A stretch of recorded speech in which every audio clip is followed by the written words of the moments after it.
Ladies and gentlemen, as we proceed to give you what you Give you need, what you need. you know what I'm saying? Y'all see what it is. It's Saturday, so you know it's Hoop Fam Talk. Y'all see who I Yes, got sir. with me, my guy Antonio Williams. What's up, dude? Man, you got it, man. You got it. I am happy to be here. I know we got a lot to We discuss. we we have a lot to discuss, and first and foremost for all you again, it's Falcon Cowboy Week. I ain't hard to find everybody. You can't find me on the middle. I'm everywhere. And so for all the Hoop fam that's on here, my brother Macy and I had a talk yesterday about Falcon Cowboy Week. So I'm gonna put that on Facebook so you guys can see what's going on with that as well. So we had a really good conversation about Man, we got it in. it. But Yes, we got sir. to talk basketball because now we're into the finals, the conference finals. We're gonna start with a team that you picked, To your win it selection all. Yep. to go to. So I want to start with this because hold on, I want to make sure I get this quick. I want to make sure I get this out because somebody told me if I don't ask you this question, they're gonna be mad. So we're going to start with this right here. And this basically is about the quote unquote legacy of one Kawhi Leonard. He's never really. So I say this, and I want to see if you agree with me. When he was in San Antonio, of course, when they won that championship, it wasn't his team. It was like Tom Brady winning his first Super Bowl. Right. And as he moved on to Toronto, we know how important he was to that Toronto organization. Was it truly pressure on him once he decided to leave Toronto and go to LA? How much pressure was truly on him now that we kind of look at everything that's happened now? How much pressure was truly on Kawhi to win this championship this year? Well, I'll say this before we get started. I got to say this, and we say this all the time. Once again, it's on, right? And we also too. I'm a big UFC fan. I'm rocking my shirt because my guy that's from the city I was born in, St. Louis, Tyron Woodley, is fighting tonight. We need him to get that. We need him to get that win. This one is so for anybody that's a fight fan, they know this one's cultural. So we need this win tonight. For the culture. I love this it. This is for the culture. Yeah. So I love it. So now going back into one Kawhi Leonard, yes, of the LA Clippers, who I picked to win it all, and I don't shy away from that. I'll say this. First off, with him winning that first title, I think it is undervalued how much credit he should get for him winning that first title in San Antonio and being part of that. Because again, he was guarding LeBron on an island, man. Now, that was LeBron. LeBron was still in his prime at that as well. So he was guarding LeBron on an island. So again, when you're guarding that dude on an island and you don't have to, your team is not required to devote any other defensive resources to guard LeBron because it's like, okay, man, that's your guy. And the other guys can just play defense as if they normally would play defense, and you don't have to do anything from a game planning standpoint specifically for LeBron, which is a guy that requires special attention or a double team. He deserves some credit for that, right? He deserves some credit for that. So I'm going to say that. But with him going to the Clippers and with the way that, and people say this, when they say that they gave up all the currency to get Paul George, you have to look at it like this. You can't look at that deal in a vacuum. That currency that they gave up was to get Kawhi Leonard and Paul George. Right. And if you ask any team in the NBA, would they give up that much to get, and of course you're assuming the best performances for both players, right? Anybody in the NBA would give up that currency to get both of those guys in their prime, right?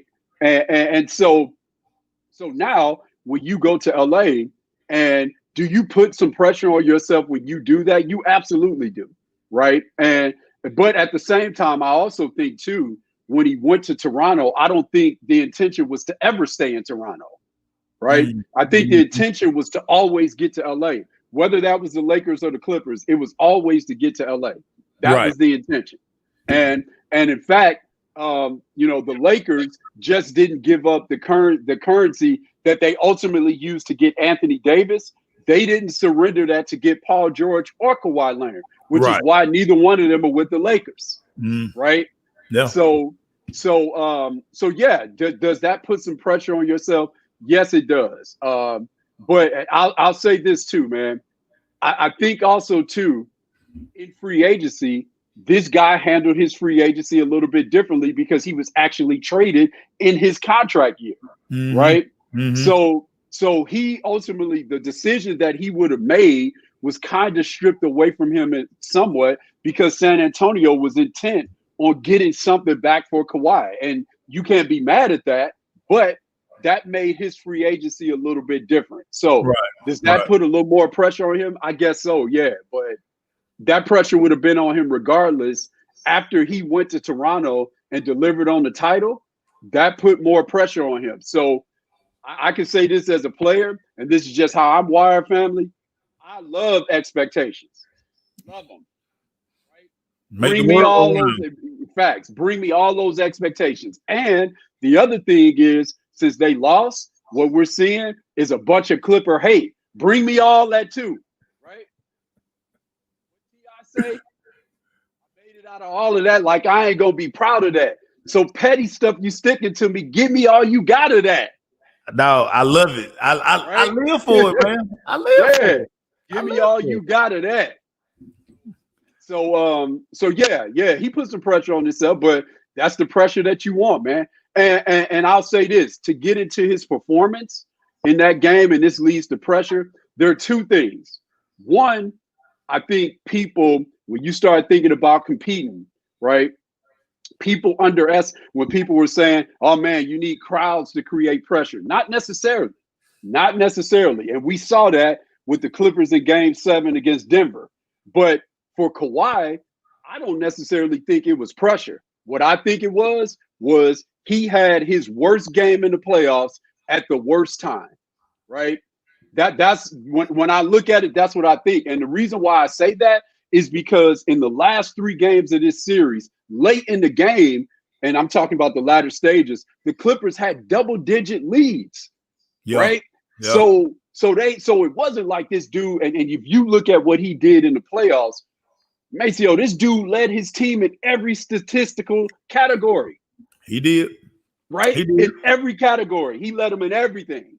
Right? So I don't think, personally for me, when I watch him, and I'm not trying to be an apologist, but I'm trying to be objective. That's the same reason why I chose them to win the ring. Because again, you see the jersey in the background. That's the team, if we're going from a sentiment standpoint, that's the team that I wanted to win. Right? And I've said that all along, but if I'm being objective, right, the Clippers had the better team. Now, they just didn't win it.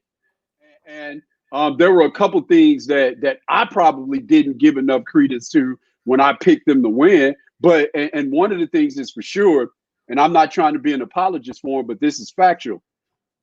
The last time we seen a crazy postseason like this was 1999, the strike-shortened season, when the Knicks were an 8 seed and made it to the finals and played Tim Duncan, and Tim Duncan got his first ring. Yeah. That's the last time we saw something crazy like this. Yeah. Right. True. And so in this type of season lends itself, and I did say this before we had a restart, this type of season lends itself to some crazy stuff happening. Oh, no.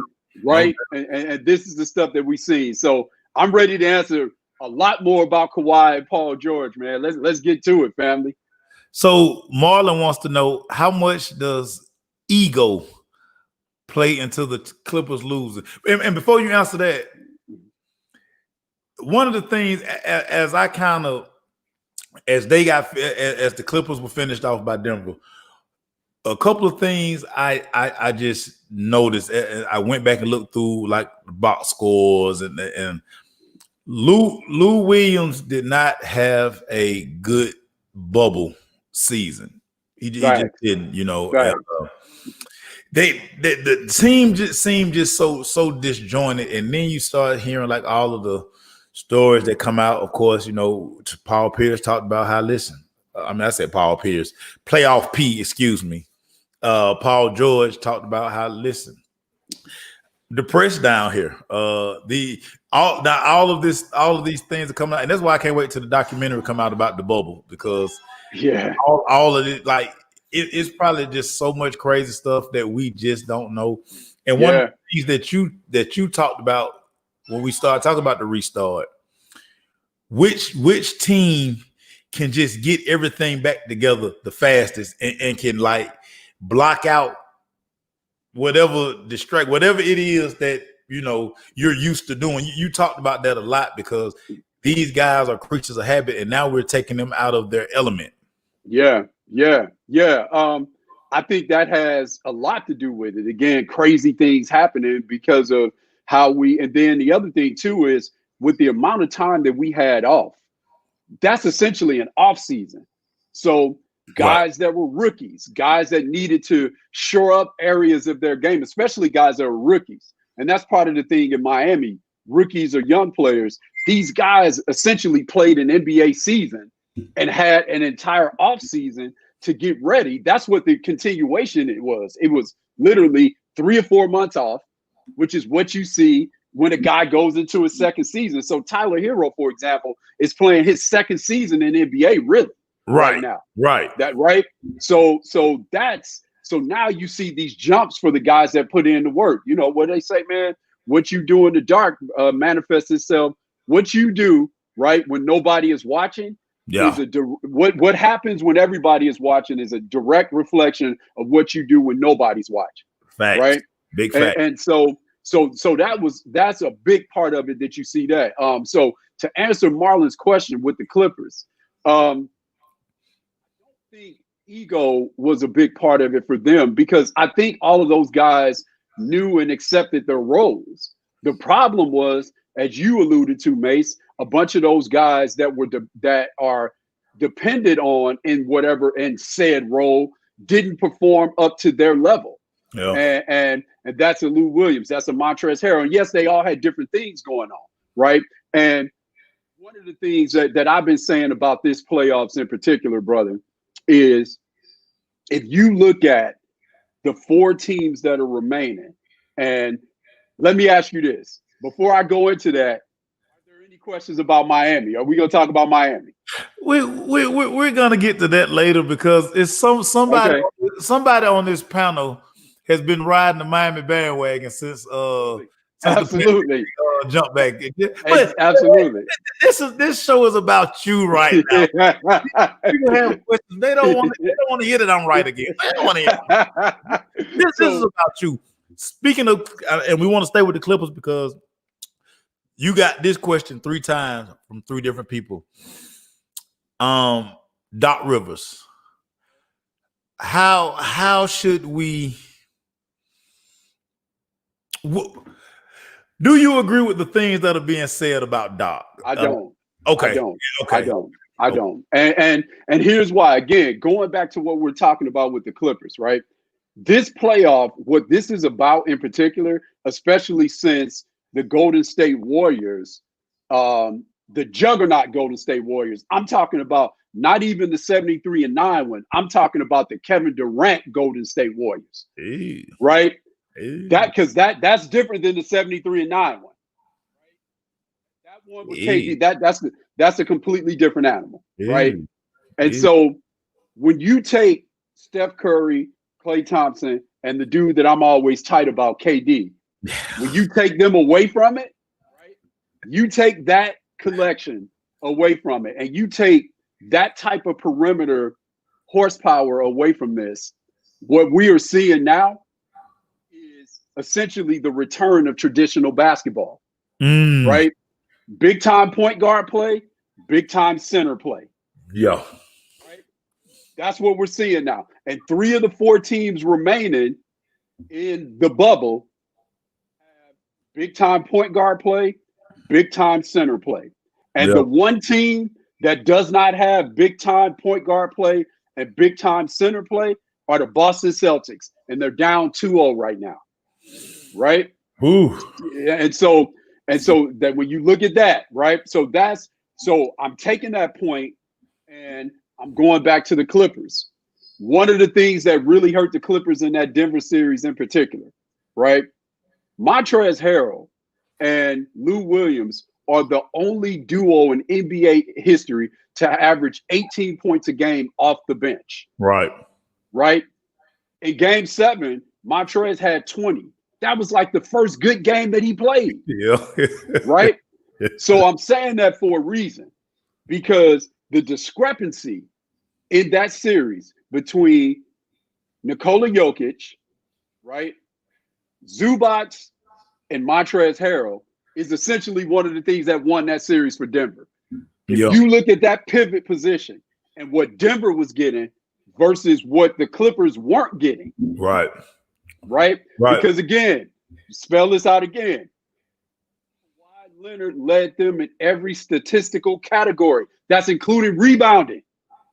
Right? That's including rebounding. That's including blocking shots. RTO, baby. RTO. See, this not those hot takes y'all get on them TV shows. This not about the memes y'all like to put up. It's not about that. Yeah, this is, and I'm glad you said that, because listen, we Paul George didn't perform. I want to talk about him. Right. He didn't perform. Like you just talked about Montrezl, and I will say this again. They got nothing from Lou Will. Lou Will was terrible in the bubble. It wasn't very good. It's just what it is. It is what it is. And you expect ballers to ball. And when that doesn't happen, I always say this: the superstar is gonna be superstar. They'll cancel each other out. Those key guys, the glue guys. Yep. When you don't get anything from them, that's when you start having issues. That's when you have issues. And when you're watching them, and you're watching Kawhi literally do everything on the team, and he's doing everything, that becomes very problematic. And and I'm gonna say this, and then I want to get back to the Clippers. I want to say this about Denver. I said this before. We said this last week. I'm gonna say this again.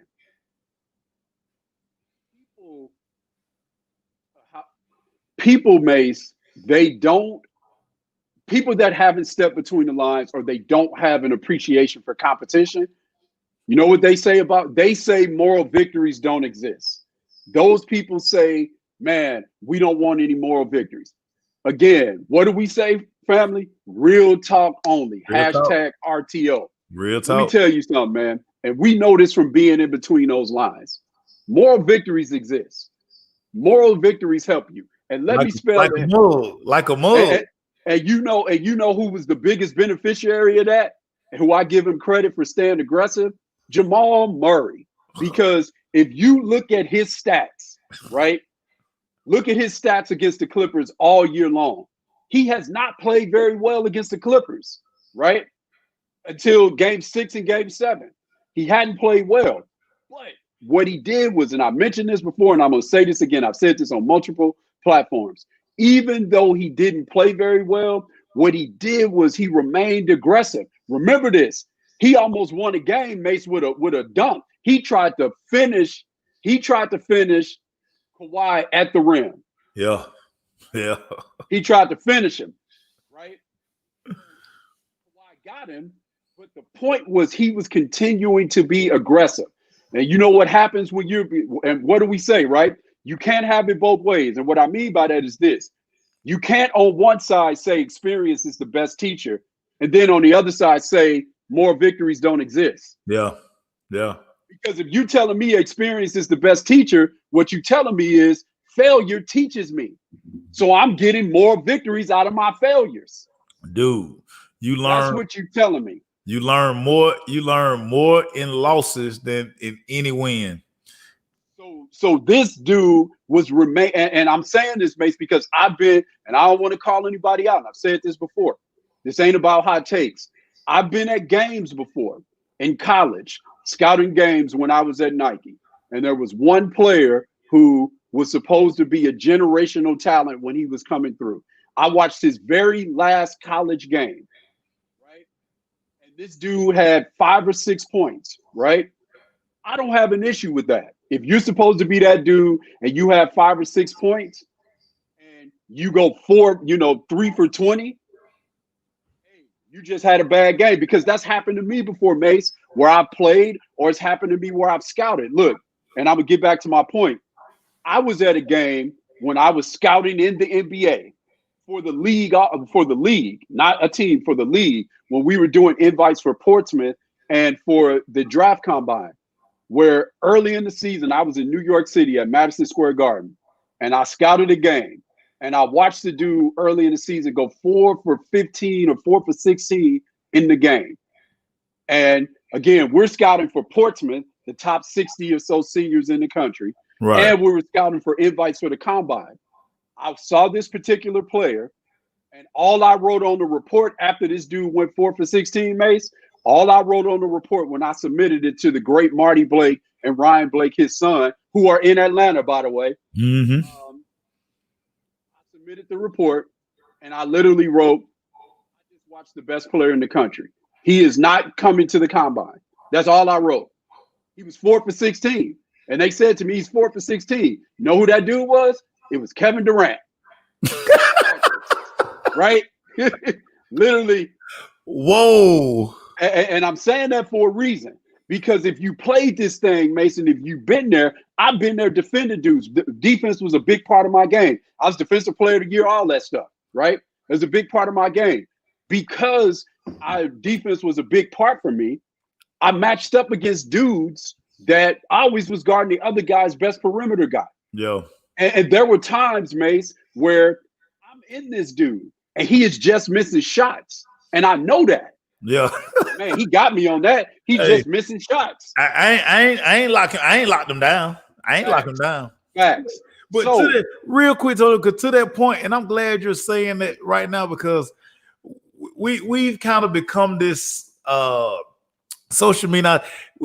These guys, a lot of guys who I know they play sport, they act like they've always played perfect games. I'm like, dude, if you're a competitor and if you play every game perfect, you know what they tell me? You didn't play. That's exactly what they tell you. You mean to tell me every time you took the floor in whatever sport, you was on?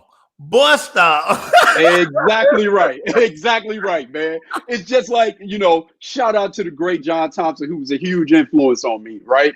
It's just like when you watch Georgetown centers. Patrick Ewing, Dikembe Mutombo, Alonzo Mourning are going to get dunked on. You know why? Because they are contesting every shot at the rim. Every shot. And guess what? If they don't, guess what they're going to be? Sitting over there with Big John. Come on and sit next to me. And Big John gonna get in them. It's almost like people act like Deion. People act like Deion Sanders never gave up a touchdown. Are you serious? Man, if you are on guys the way that he is in that box with those, man, come on. You're going to get beat. I'm not off of you, right? I'm not playing. Look, let me say this. I'm not saying I agree with this. I'm just saying I'm not, Deion wasn't like how Darrelle Revis says Richard Sherman is. Yeah. I'm not saying I subscribe to that. I'm just saying this is what Darrelle Revis says about Richard Sherman. Yeah. Right? Deion wasn't like that. So when you are playing the way he plays and on the basketball court, that's how I play defense. Yeah, there were times I got crossed up. Yeah, it's going to happen. Yeah. It's going to happen.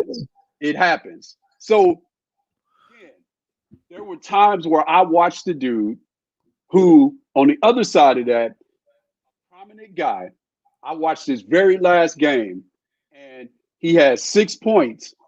He took like 5 shots. And I walked away with a lot of disappointment, saying when I was at Nike, we cannot sign this dude, because it's not that I watched his last game and he had 5 points. It's that he took 5 or 6 shots. He marked out. Mm. And so when you watch Jamal Murray, going back to my point, even though he did not play very well against the Clippers, Mace, he never marked out. So when you're being aggressive, you can make adjustments. Yeah. And that's what he did.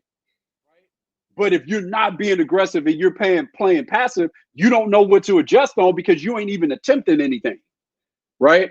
So I'm telling you, Hoop Fam, don't let these people, these talking heads say, "Oh man, moral victories." Don't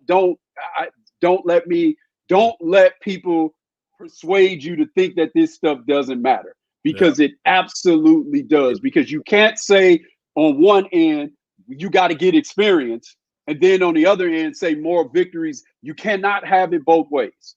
So, and that's how they want it. That's how they want it. That's how they want it. So dude made the adjustments because of those, because he was like, yeah, you know what? They're not stopping me from getting my shots off. I'm just missing them. I gotta knock them down.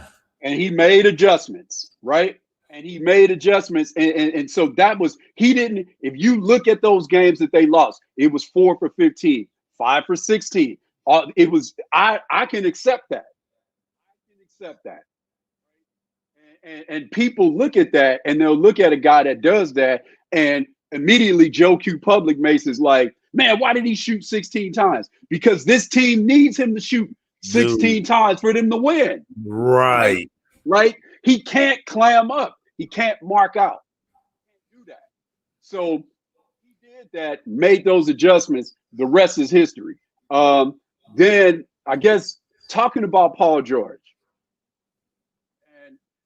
Say this, man. Paul George is one of the dudes that, when we talk about this a lot, he's one of the dudes that I'm tight about because of how great he actually is, right?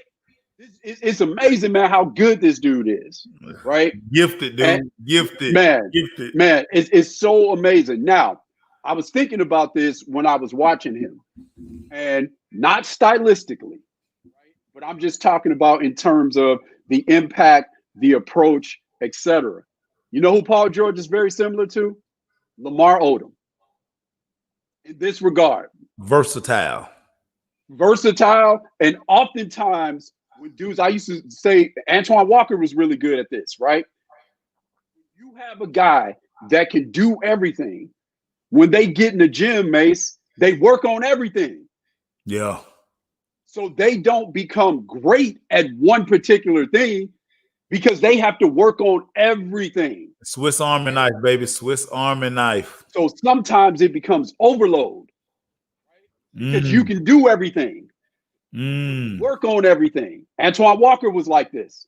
And people in Boston would get mad at him for shooting threes. Well, he can shoot threes. Yeah. Right there. Man, why don't he just post up? Well, because he can shoot threes too. And because he can handle the ball too. Because he can pass the ball too. Right? So Twan was nice. Twan was nice. Man, quietly. Nice. Man, in the mid to late 90s, Mace, and I'm going to get back to my point about Paul George and Lamar Odom. In the mid to late 90s, I used to watch the highlights when I was in college.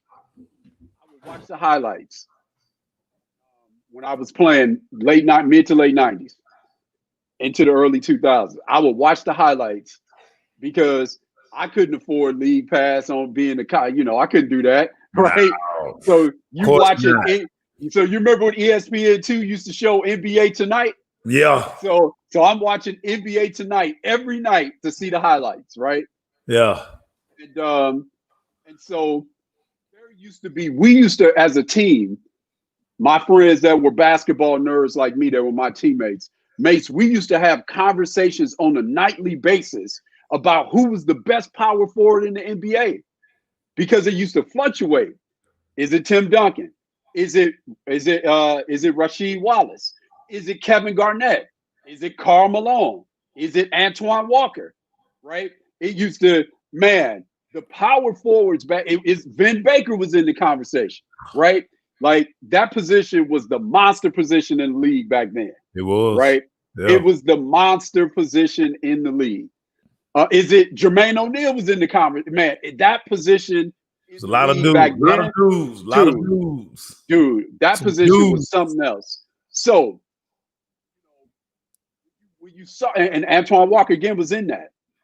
So now Paul George, Lamar Odom, in terms of mentality, if you remember this, Mace, Lamar Odom, when he was coming through, the conversation was Lamar Odom was going to be the next Magic Johnson. Yep.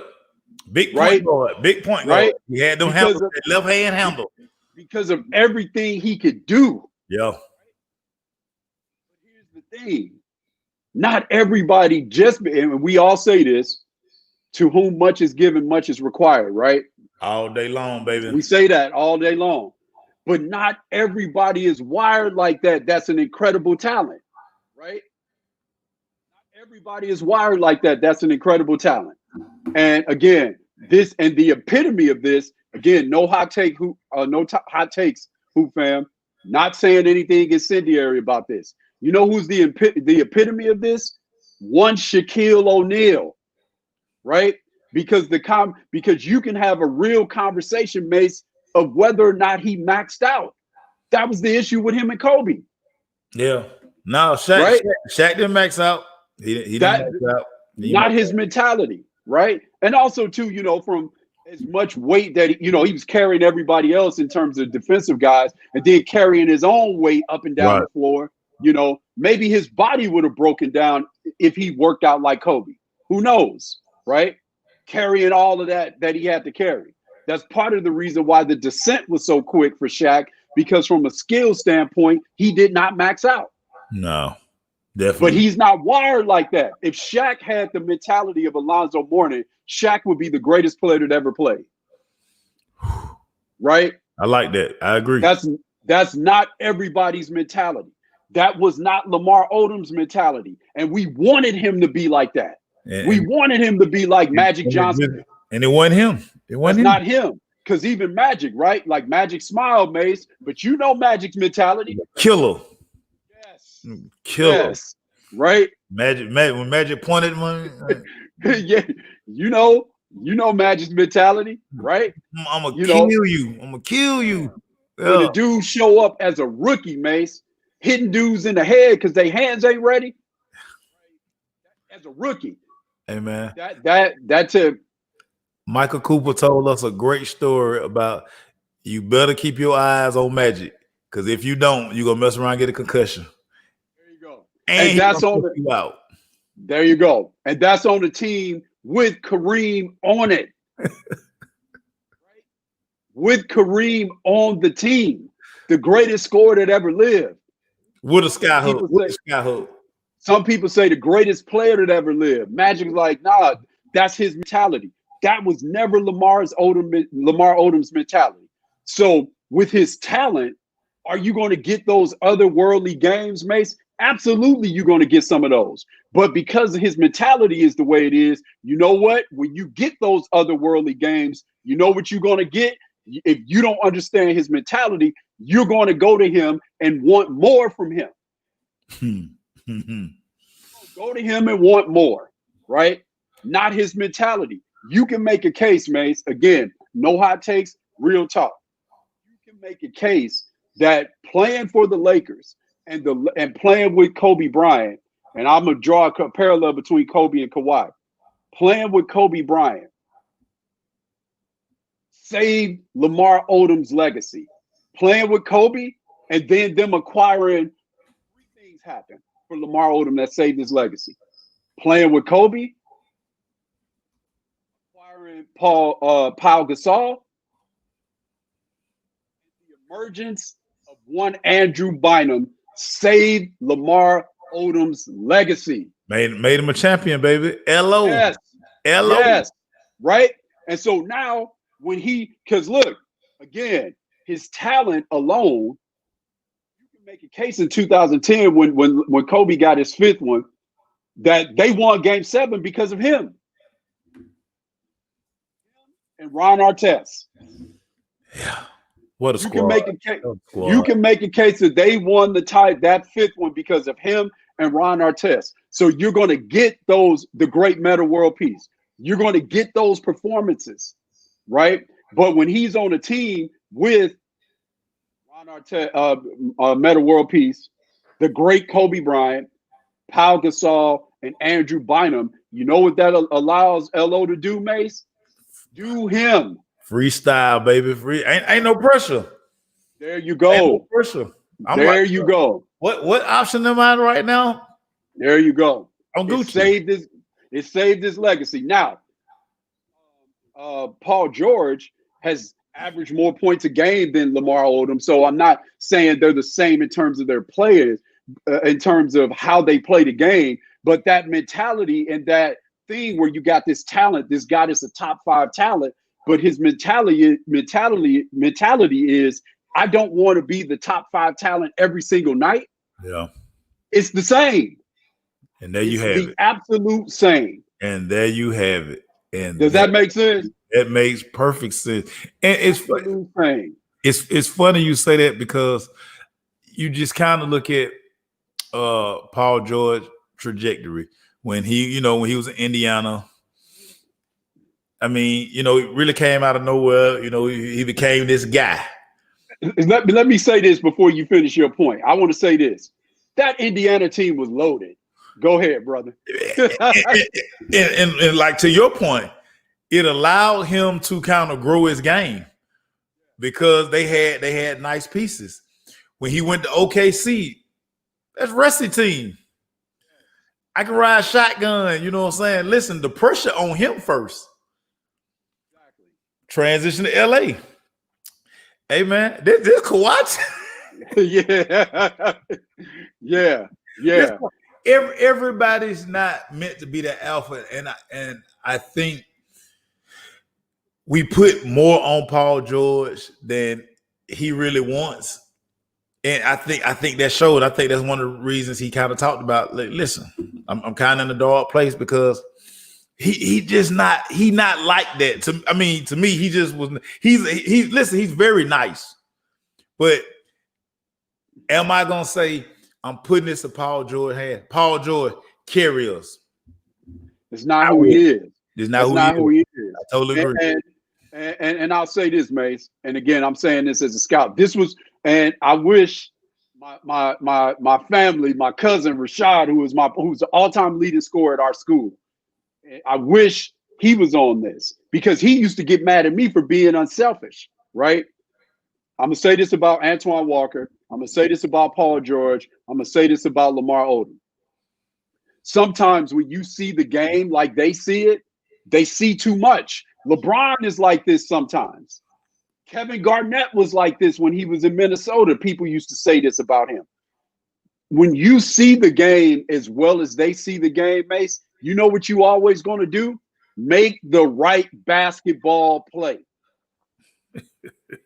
Facts. Q Public does not want you to always make the right basketball play. Joe Q Public wants you to process. Not only do I have to contend against this great defensive team that I'm playing against that is sort of geared to stop me, Joe Q Public also wants you to know when Joe Q Public wants you to make the right basketball play and when Joe Q Public wants you to go 1-on-5.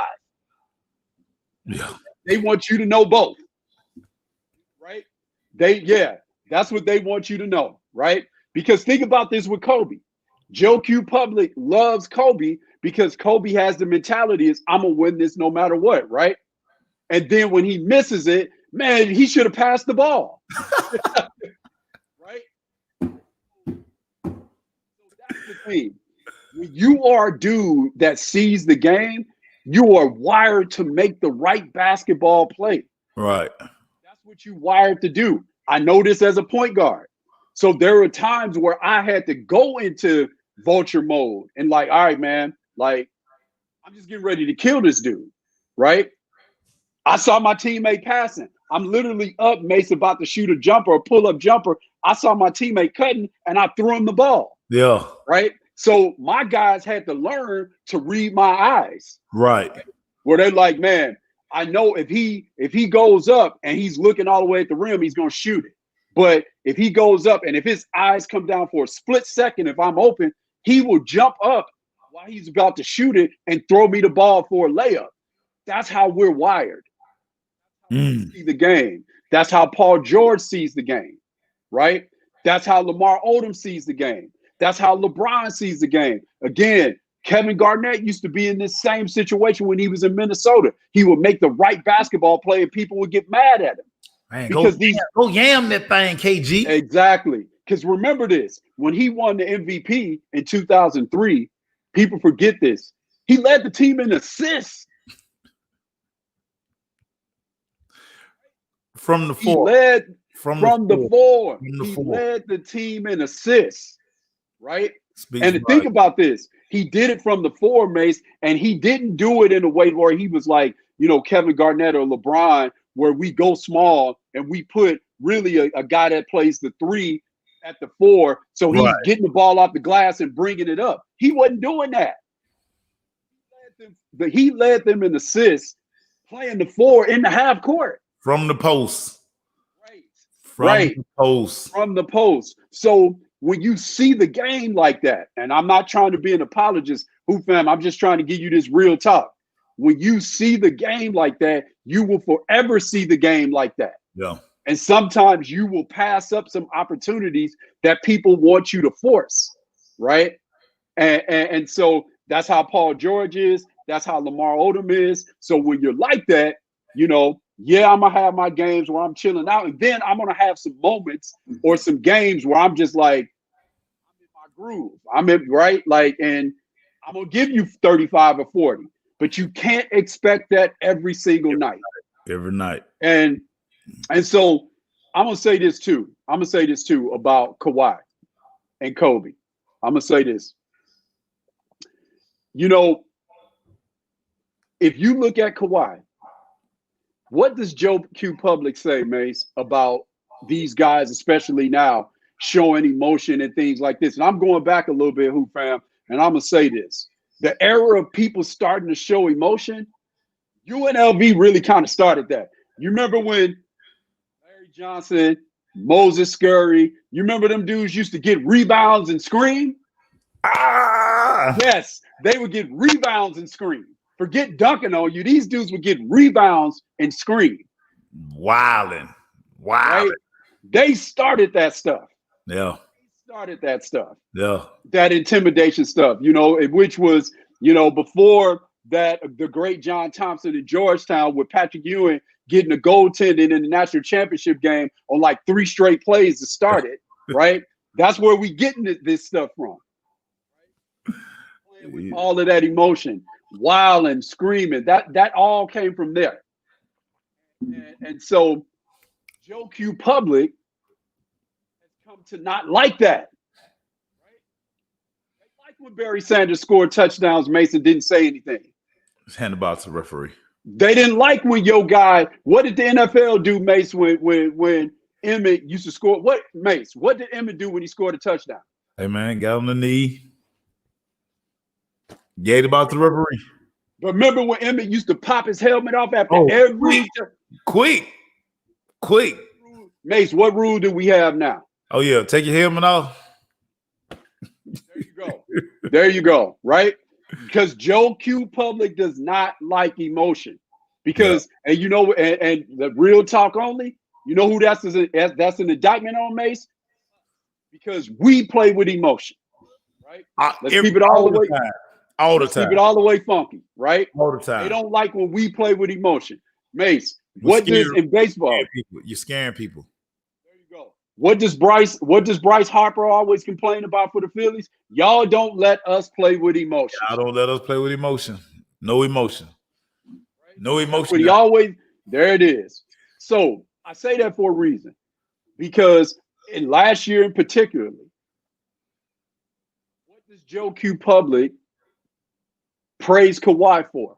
Man, all he does is plays. Yeah, man. He does not say anything. Hey, quiet, right? Man. You know, he not all into the hype. He ain't on Instagram. He ain't on Snapchat.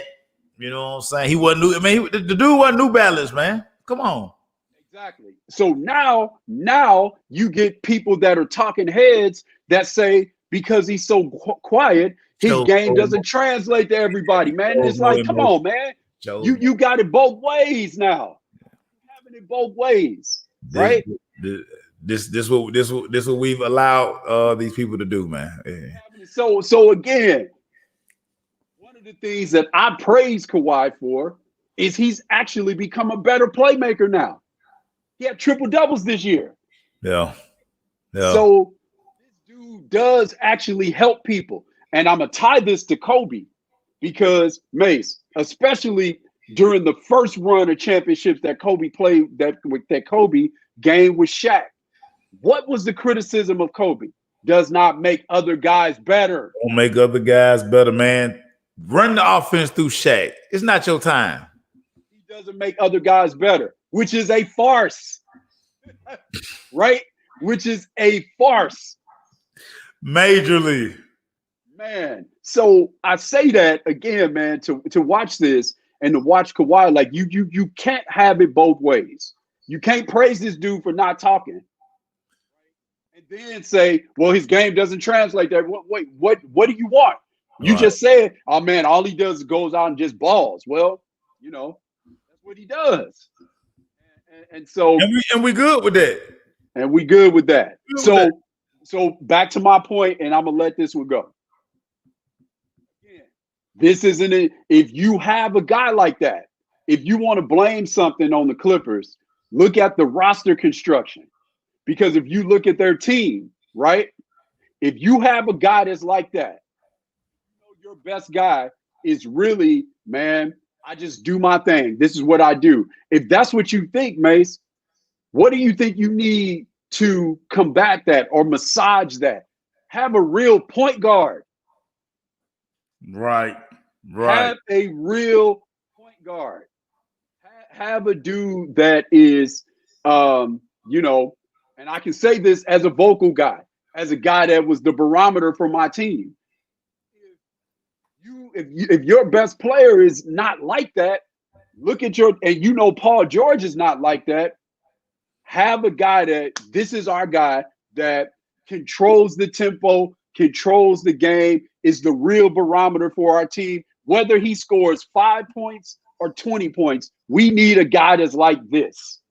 Yeah. Yeah. And for the Clippers, I think for the Clippers, that's supposed to be Pat Beverly.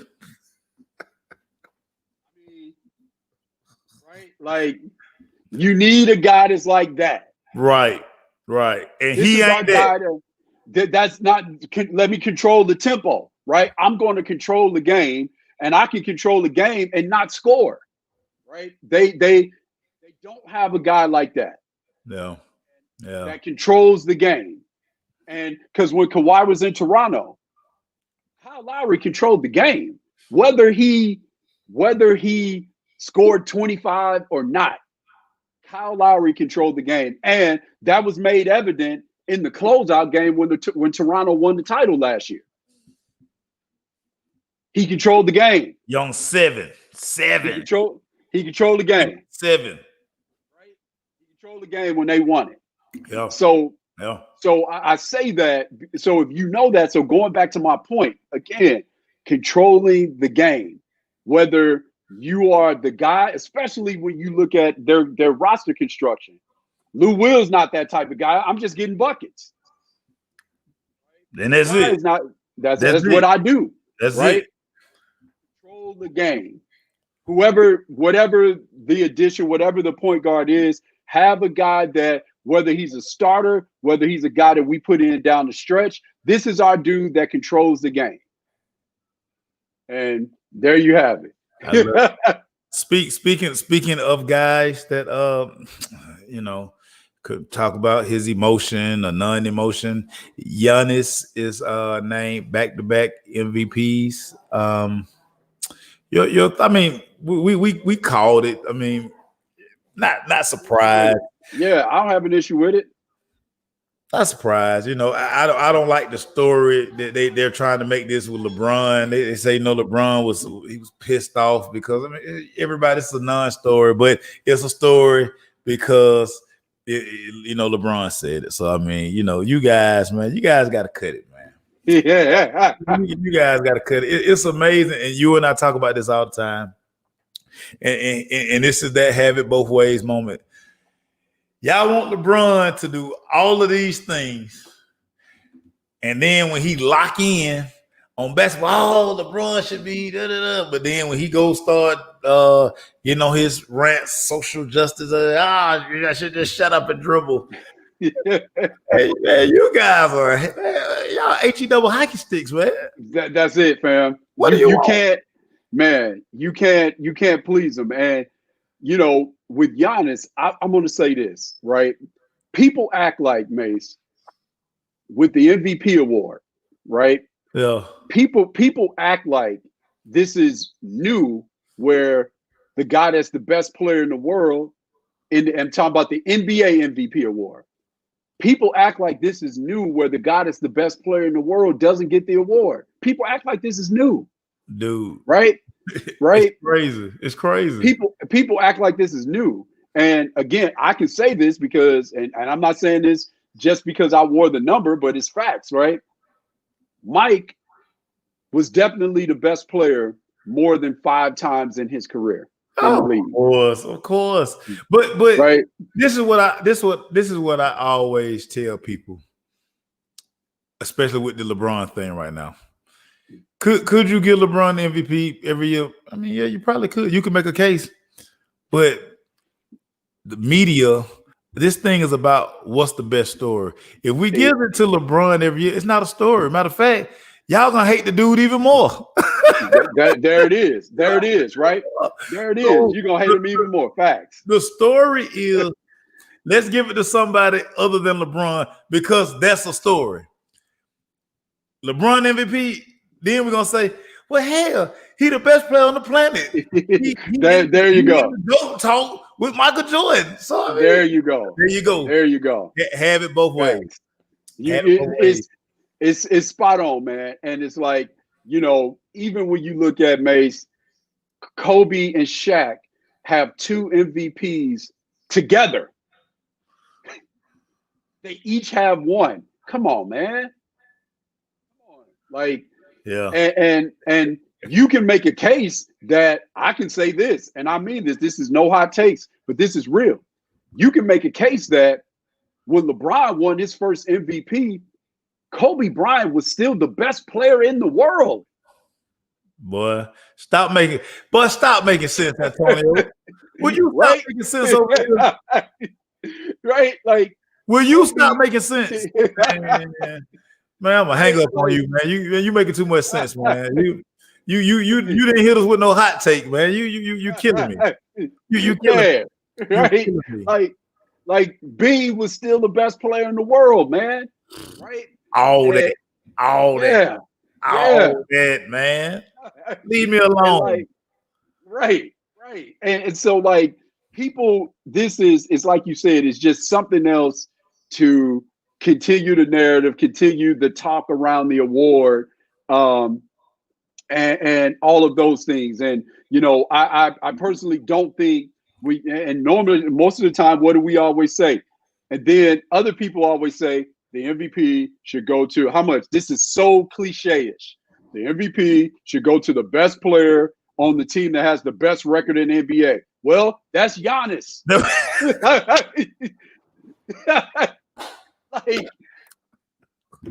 But watch this, Tonio, because next year the story is gonna be, got to give it to somebody else. Now, Giannis can't be a 3-time MVP. He can't be. Right. Exactly so, right. We got to anoint somebody, because now to see this story retired now. Exactly right. This story, the only Giannis story we're gonna have is, will he stay or will he go? Will he opt in to sign a Supermax, or will he look for greener pastures? That's it. That's it, man. And that's it. So speaking of those greener pastures, we got to talk about it. Somebody on this panel, yes, because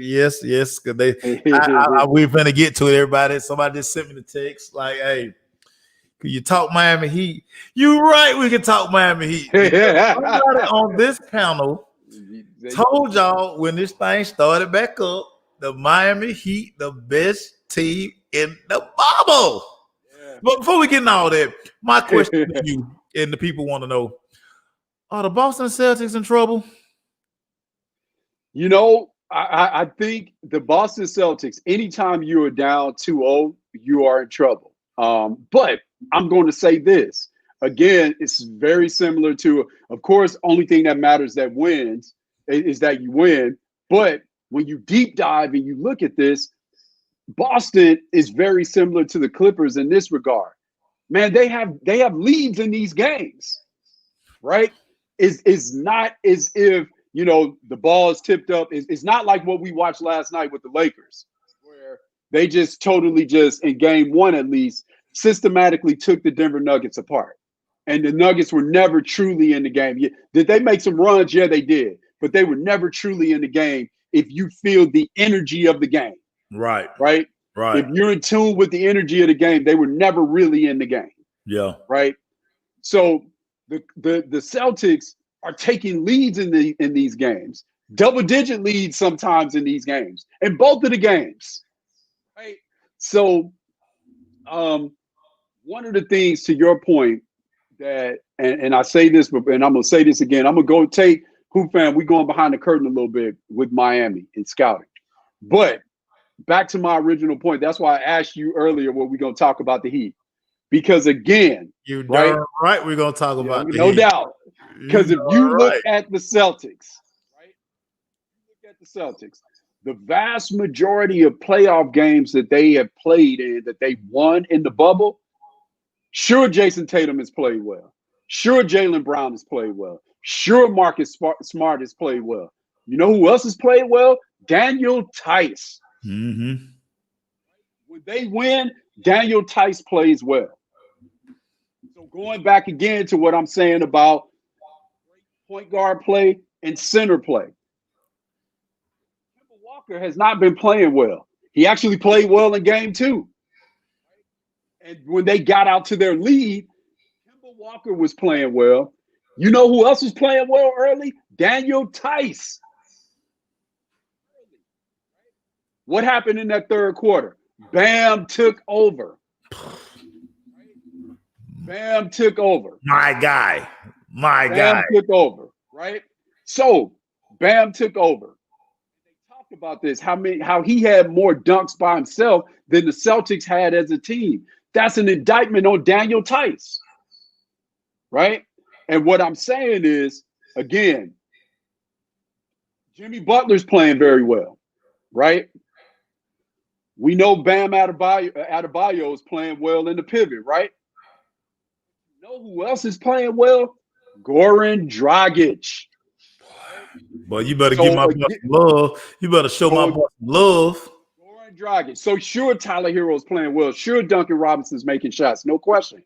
But again, they're getting stellar point guard play, stellar play in the pivot. We back to the old school. Whether people want to look at it or not, you go behind the curtain. We're really getting back to the old school. Dwight Howard played out of his head last night. What was everybody talking about last night, man? Dwight Howard, Anthony Davis, and Rondo. Renaissance, baby. Point guard play and big guys. Bigs. Right?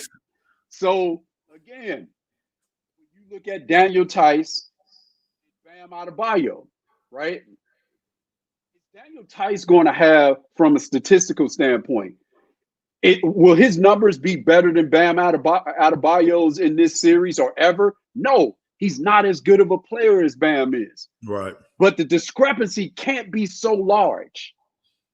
You know, come on, Daniel. I at least got to get 10 and 9, 10 and 11, because the games that you guys win, I'm getting 15 and 10 from you. I'm getting right? big production from you. I'm getting, which goes right? back to our earlier point.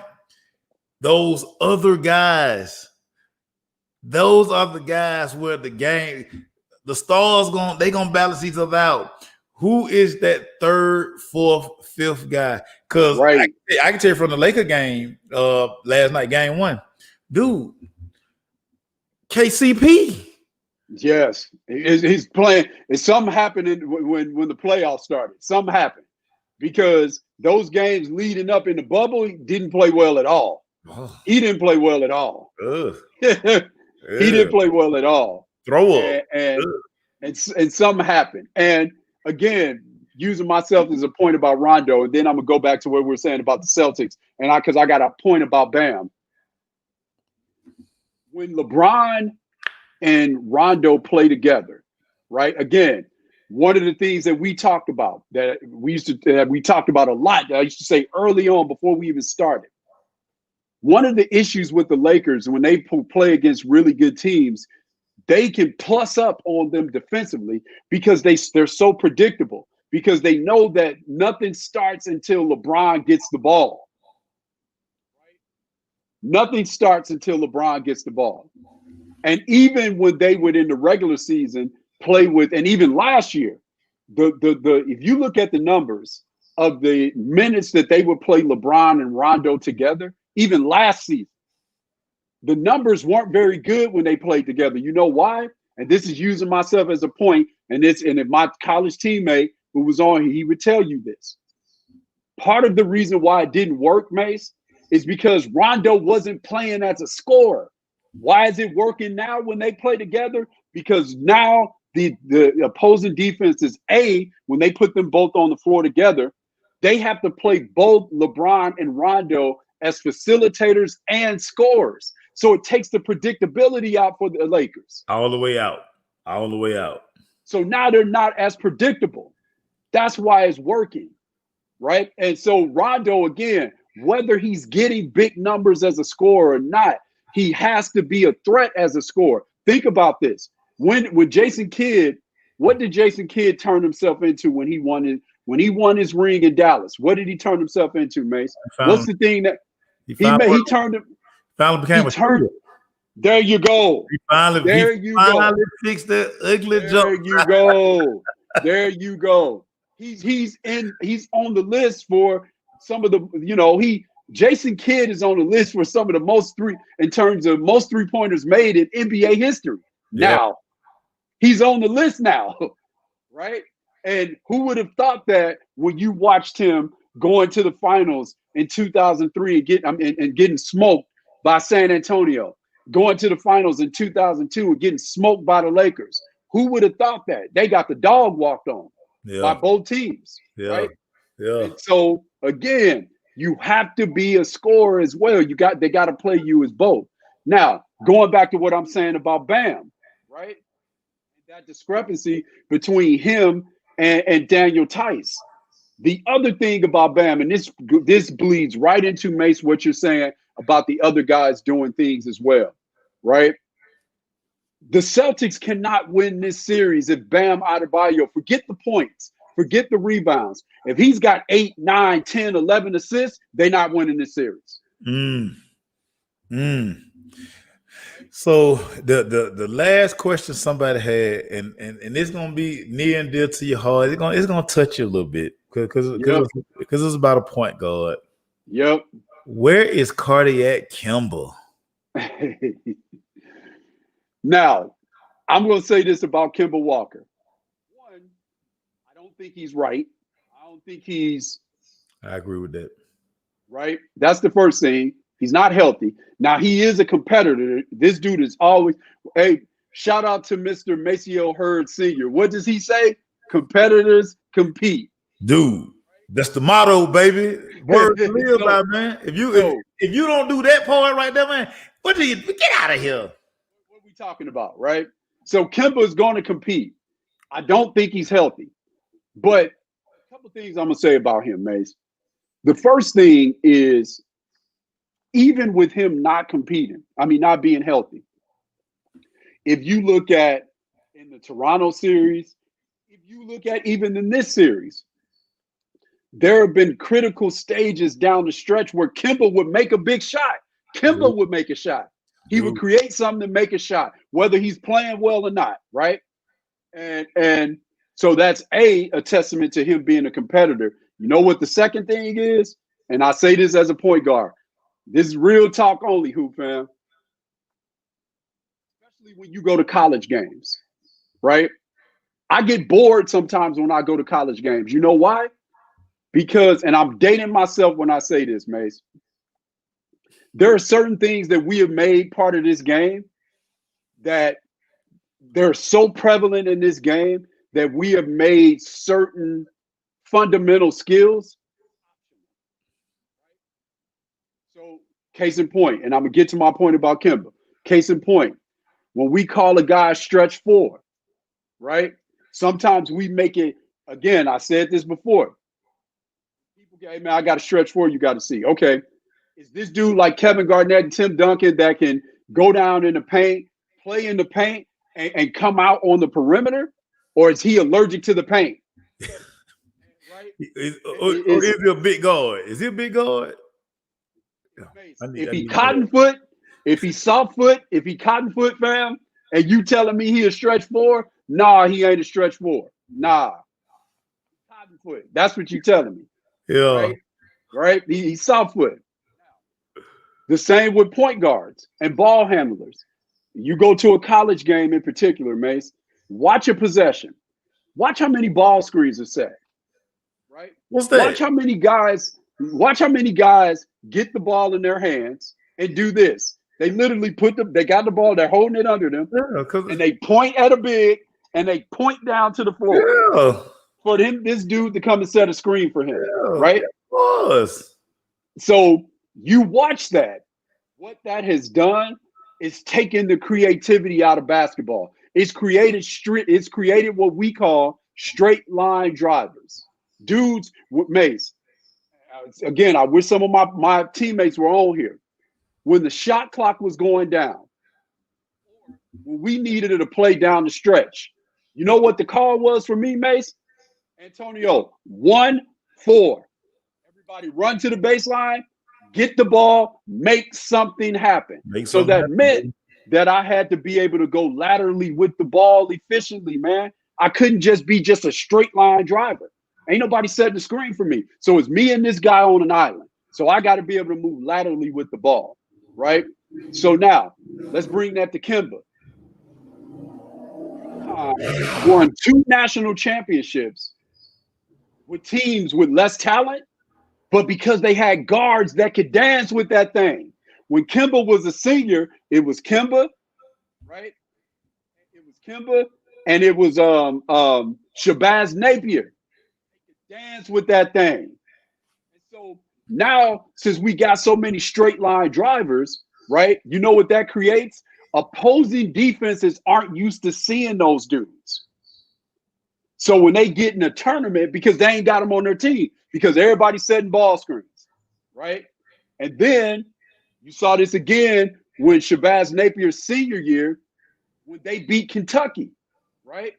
Because Kentucky, again, are coming out with the Harrison twins that are straight line drivers. They put those guys in there that could dance with that thing. Shabazz Napier and Ryan Boatwright. And Kentucky hadn't seen that. Everybody's not at all. Ball screen, and now I got me a dude that can dance with that thing. The yo-yo, got that yo-yo. Exactly right. Got that thing, yo-yo. So that's what makes Kemba so tough. That's what makes Chris Paul so tough. Right? That them dudes can get that thing, and you got to account for that. And you don't see dudes that can do that now. Because everybody, let me get down here, let me get down here, let me get down here. Right. We play so fast. We want to play fast break style. We play so fast that we just want to get the ball and get downhill, right? So now when I got a dude that can get laterally with it efficiently, we can't handle that, which is why even when Kemba's not right, he can still make a play. Yeah. So that's Kemba. And he was actually playing really well in game 2. Yeah, and he gave. I was just telling Quint. Shout out to Quint Matthews. Quint was a crafty guard. He ain't passed, but he was a crafty guard. That's neither here nor there though, Quint. Yeah. But Kemba broke out the Madison Square Garden move where he go left and give you that. Cross, yes, sir. And hop that thing. Yeah. Kemba. I want to see Kemba play well. I hate that everybody trying to make he's never been this deep in the playoffs, man. Ballers ball, man. He ain't worried about that, man. He just has to, like, and to your point, he's definitely not healthy because he's not even attempting to go to the rack sometime. Like, yeah. He hang out and shoot when we know when this dude's right, dude. Anytime he want to go there, he can go. And ain't nothing you can do about it. Nothing. There's nothing you can do about it, man. And I know they play different styles because Russie wants to get downhill. Oh, Russ 200 miles out. Russ like a like a Dodge Challenger with the Hemi. No question. He Yeah, wants to get down here, right?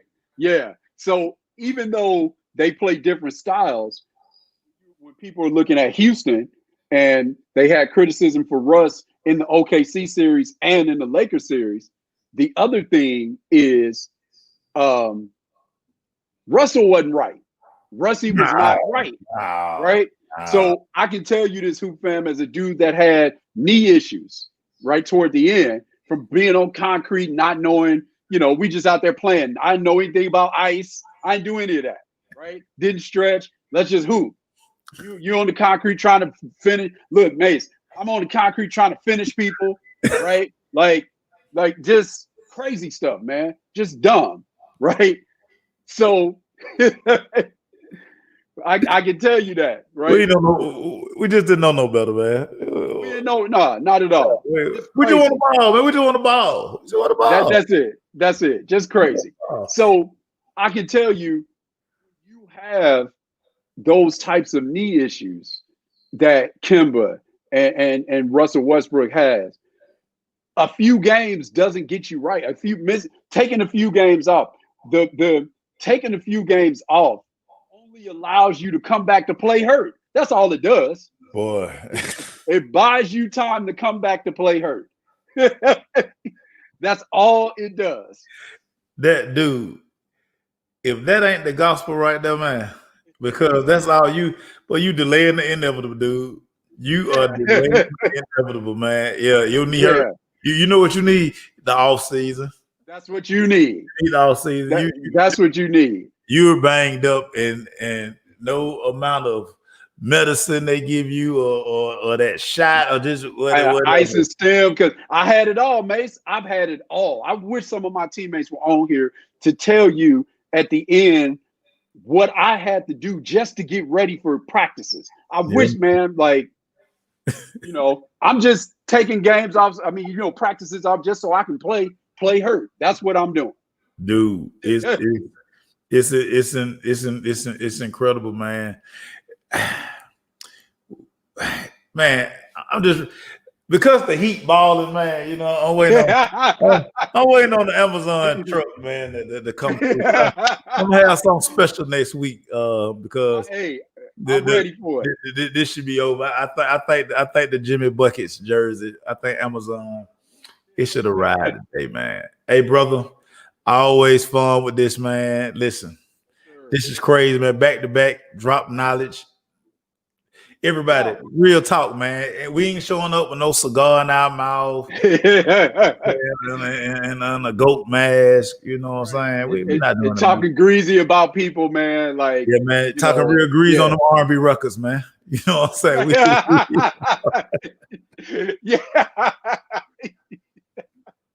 Exactly. In a couple of weeks, we're gonna do a hip hop show. We're gonna do a hip hop show. Hey, man, appreciate you, my brother, man. Everybody, go enjoy you some basketball today. It's college football on. I don't even know who's playing, but how about them Cowboys tomorrow? I don't want to hear all them little pictures and videos y'all posting. Keep that same energy at 425. You heard the man. Keep the same energy at 425. And of course, y'all know, even if we don't win, I ain't gonna shut up. When do I right? What he say? I'll be talking tomorrow, though. I'll be talking tomorrow, I'll hold the microphone like a grudge. There it is. There we go.